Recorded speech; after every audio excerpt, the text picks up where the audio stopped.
Welcome to the panel show's Down the Track program. We're in Sydney at the Atura Hotel, just around the corner from Sydney Dragway. It's the day after the Gulf Western Oil's Nitro Thunder, and what an event that was. Biggest crowd we've seen at Sydney Dragway, probably since the opening. It was absolutely enormous. On today's show, we're talking Pro Slammer, which has been the closest, hardest fought category of the decade, I reckon. This has been a magic year for the category. We've got Frankie Taylor on with us, as well as John Zapier, the new championship leader after the weekend, and of course my co-host Jared McLean across from Perth. John, first up, you've been the underdog right through, because everyone said, oh, Moits, they came out running hard and they kept running hard. But you just keep snapping at the heels, and in the end I think you broke his leg, didn't you?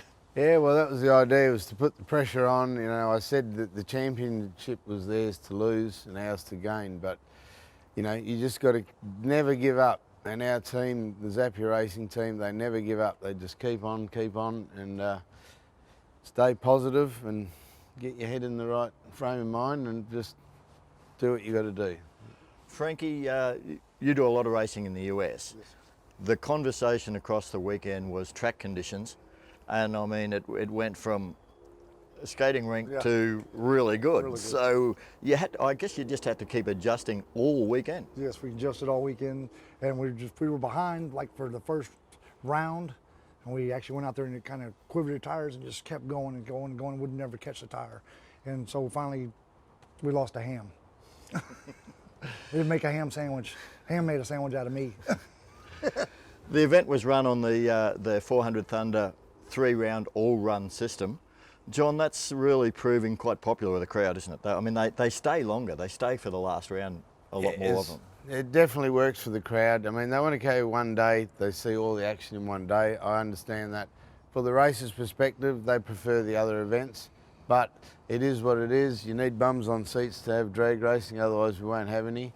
So get used to it, get over it, let's just go racing. And, you know, I really think they should probably do a compulsory qualifier, the first one, and use that as a seeding round rather than, you know, the way it's done now. But all the cars come out. On the other hand, now that you're championship leader, if it's an uneven field at Winter Nationals, you get the bye. No, because it's eliminator racing at the Winter Nationals. We have 3 or 4 rounds of qualifying, where it's a big battle to get into an 8-car field. And then you've got 8 quality cars in the field, and any one of those 8 can take you out with the blink of an eyelid. So, and then you go into race day with a really strong field.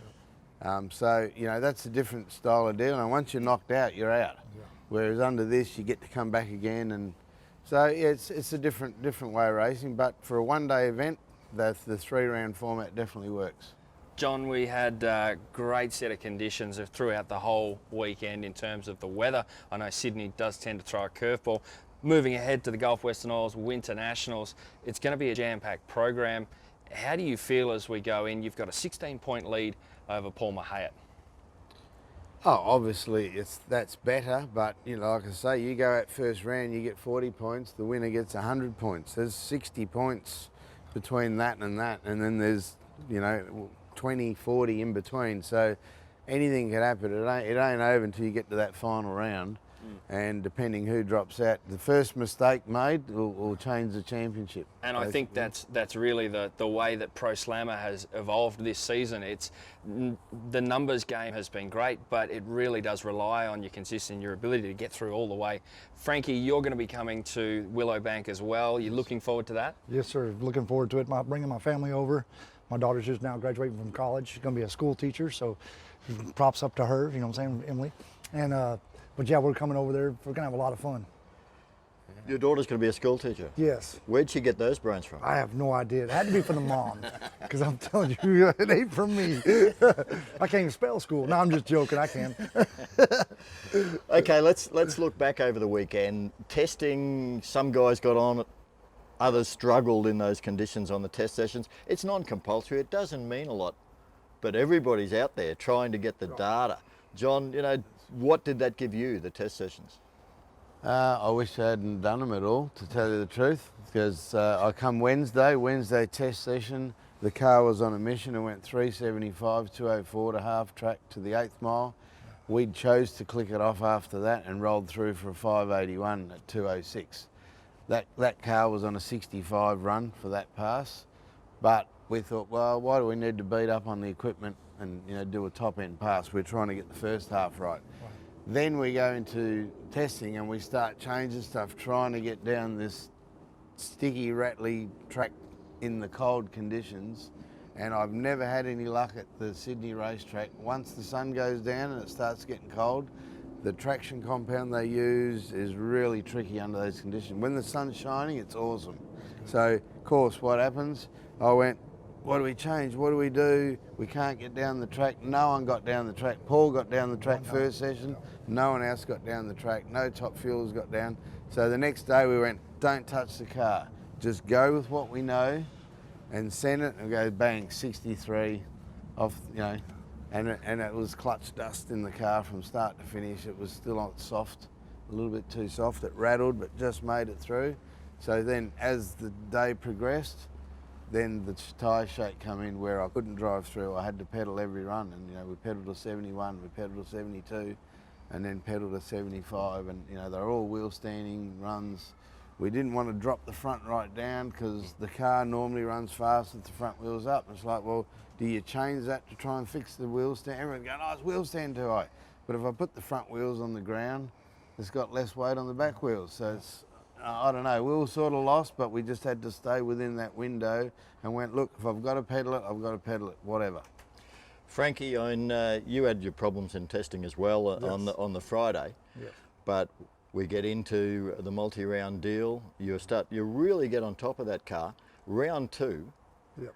you laid down a pretty good pass. Yes, we went 570 with the 3 at 255 mile an hour, which kind of gets us up there where they kind of are.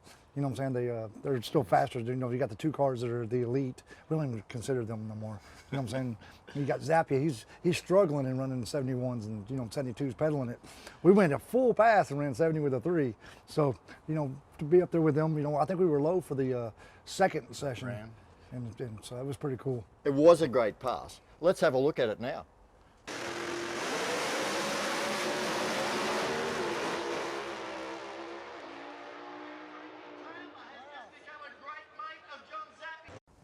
Well, John, it was going very well for you, progressing through the rounds, grabbing win points left, right and centre, and it all ended up in a little bit of an unknown direction because out of nowhere, Sam Fennick in the App Shop Camaro winds up in the final against you.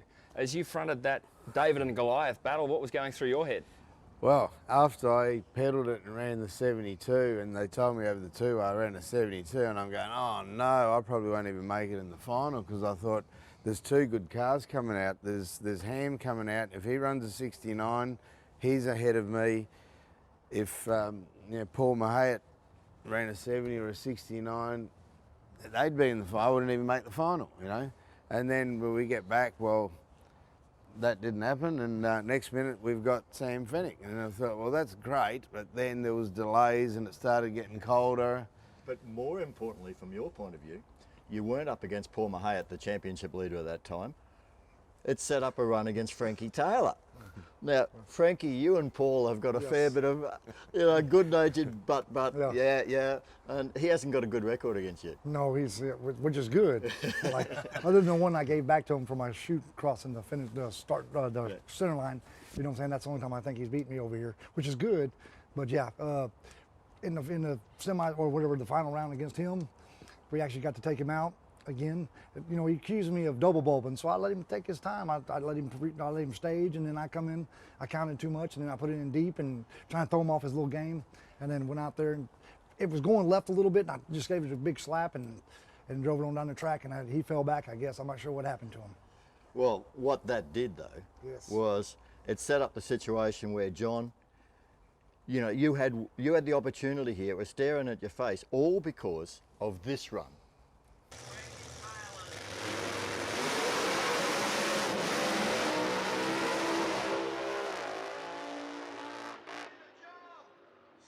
So John, we've just seen Frankie Taylor take out Paul Mahayat. As you've heard the information, you're doing the internal maths, you must have sort of been already doing championship point scores calculations, weren't you? Oh, you can't help that. You know, people are asking questions. What would this do? What? And we're going, well, if this happens, it'll be that, and if this happens, it'll be that. And it's like, and then it's like, okay, Sam Fennick's run 74s in Perth. He's run a 74 here. I mean, this guy, if he cuts the light, I've got to be on my game. So I'm, you know, trying to get my mind into gear to go, I need to cut a light. I've done an 085, I've done an 095, and so, you know, in the final, Sam went an 066, I went an 072, which is good for me. And, you know, it was close. I saw him in front of me. My car left really hard, but then it rattled. I dropped the front as I pedalled it, punched second gear, and then just drove around him, and then hit third gear, drove it back into the groove, and never saw him. But then when I watched the video this morning, it was like, whoa, that was pretty close. You know, it was 4, 5, 600ths between it, you know, so there was nothing at the end, maybe half a car. And, you know, he was within 1 mile an hour. I went 254, he went 253. So we just stronger through the middle of the track. And it was a great race. And I mean, Sam at the presentation said he was looking at the window going, I might, no, I don't. It was really a fantastic way to end that event in front of that massive crowd. And this is a final, I think, that will prove one of those possible turning points in a championship.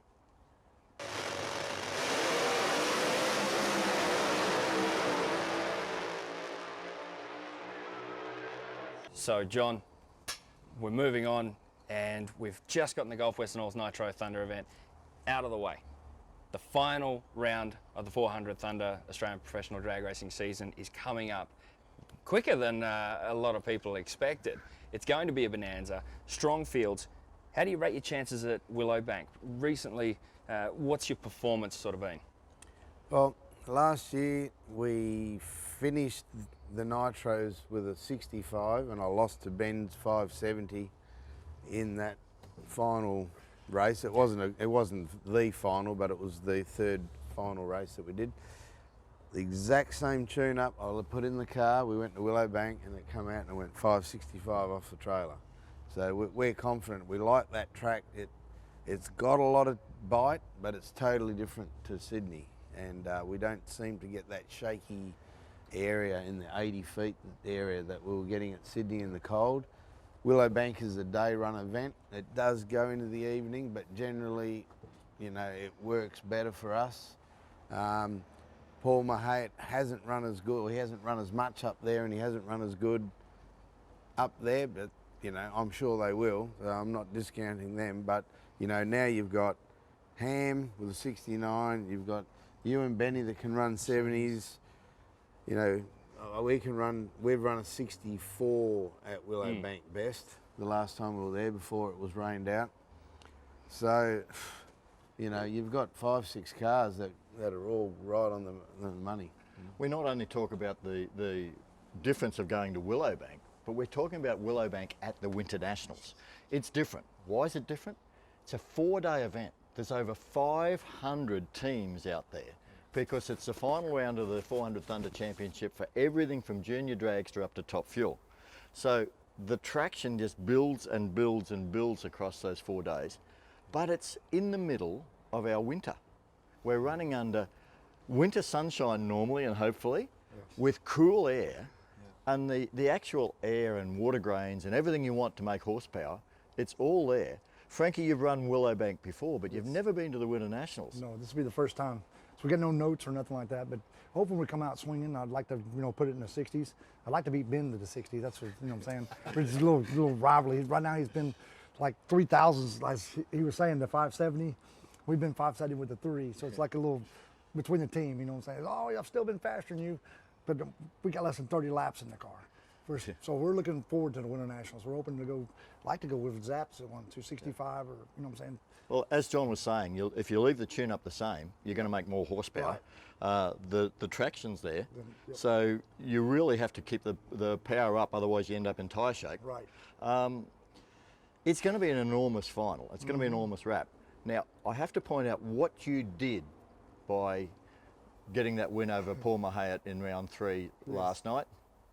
If Paul Mahayat had won that race, The margin between John Zapier and Paul going into it would have been 1 point at the Winter Nationals with John in front. As it is, you stole 15 points away from Paul. So a 16-point lead, John. Sounds good.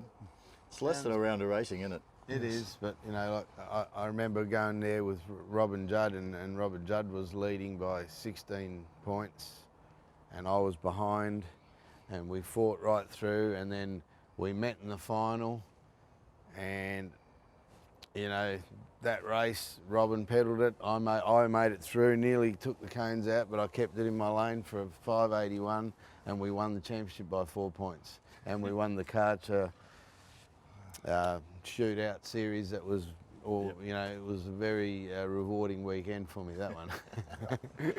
What it comes down to is whichever of you go one round more than the other, be that in the final or in round one or the semi, or, heaven forbid, we're probably going to have about 16, 18 cars up there.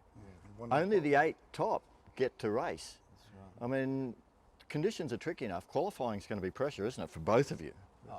Qualifying is the most exciting for the crowd as well, because it's everyone's on kill to get in. They're all trying to run their best times. And then once you're in, you can throw everything at it, because the other runs don't matter whether you make it or not. But if you get a good one, it counts.